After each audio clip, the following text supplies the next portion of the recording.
How many more Americans have to die before the Democrats end this madness? President Trump's position is very clear.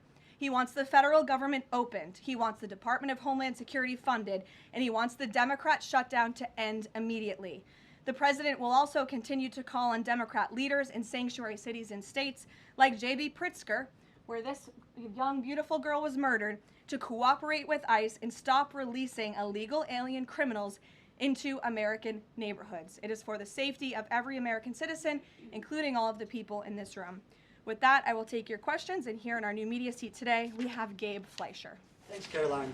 Thanks, Gabe, for being here. Thank you. I have two questions for you. First, if the war in Iran continues past this current round of peace talks, and with thousands of troops on their way to the Middle East, is there a point, either a number of ground troops or a number of days, at which the president will consider seeking authorization from Congress?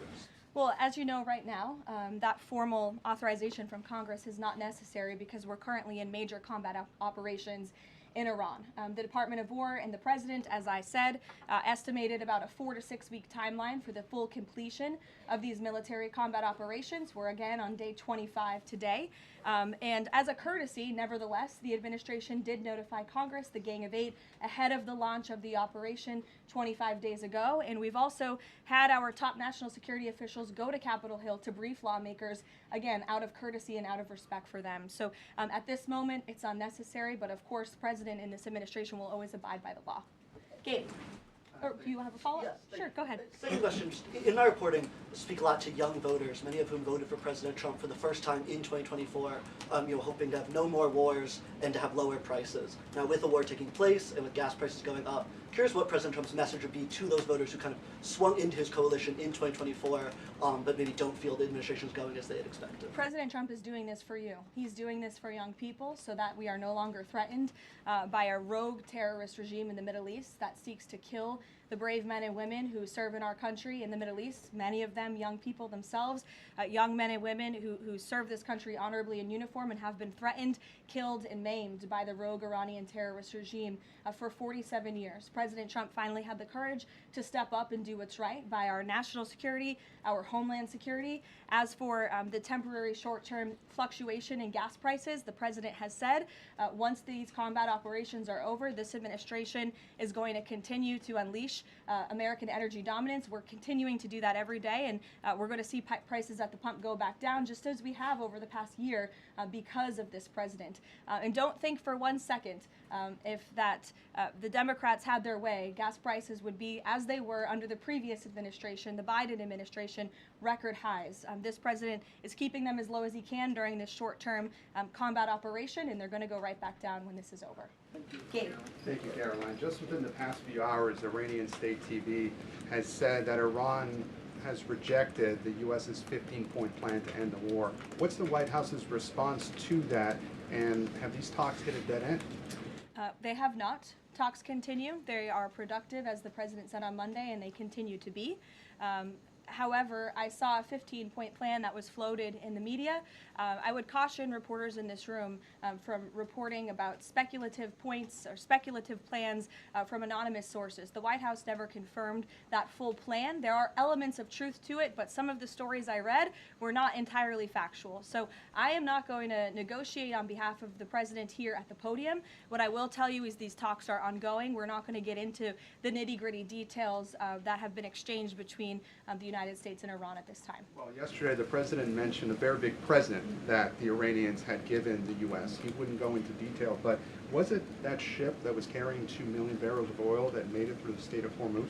I'll let the president speak on that at the appropriate time. And then finally, Caroline, today Iraq's government reportedly is planning to lodge a protest with the U.S. According to the Wall Street Journal. There was an attack in Iraq that hit a military clinic, killing 7 soldiers reportedly. What's the U.S.'s response to that? Was the U.S. responsible for that attack? I'll have to check in with the Pentagon on that, and we'll get you an answer. Thank you, Caroline. Too, if I may. Speaker Johnson today described the conflict as wrapping up, but the 82nd Airborne Division, they're typically deployed at the beginning of conflicts. So does the White House consider this conflict as wrapping up, or is it changing shape? As I said at the beginning of my remarks, we are meeting our goals of Operation Epic Fury expeditiously.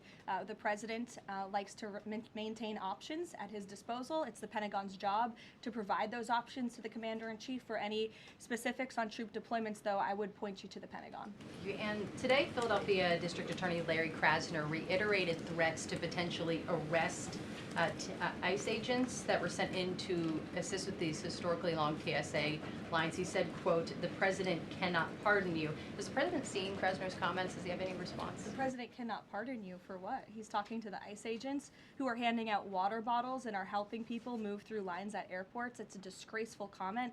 The men and women of ICE are great people. I would encourage this lawmaker, whose name I don't know and don't care to know, to actually sit down and speak with the ICE agents who are on the ground doing this important work, not just in our nation's airports, but again, to remove violent, dangerous, illegal alien criminals from our country, to protect this individual and all of us in this room and Americans across the country from murderers, pedophiles, and rapists who have been allowed into our country by Democrat politicians. Mario, good to see you. Thank you, Caroline. Good to see you as well. Just given that the president postponed his original trip to China because of the war, should we infer that the war will be wound down and concluded by the time of that May 15th, 14th visit?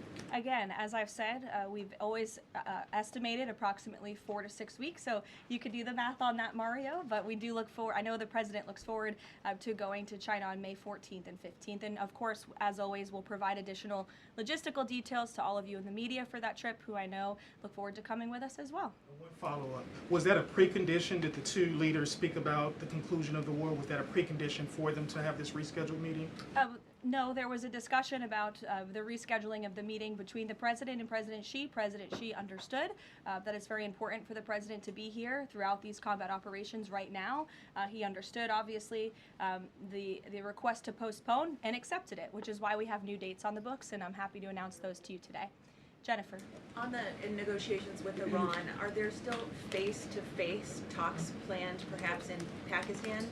And who do you think would probably be going? Again, I've seen a lot of speculation and reporting about potential talks that could happen later this week.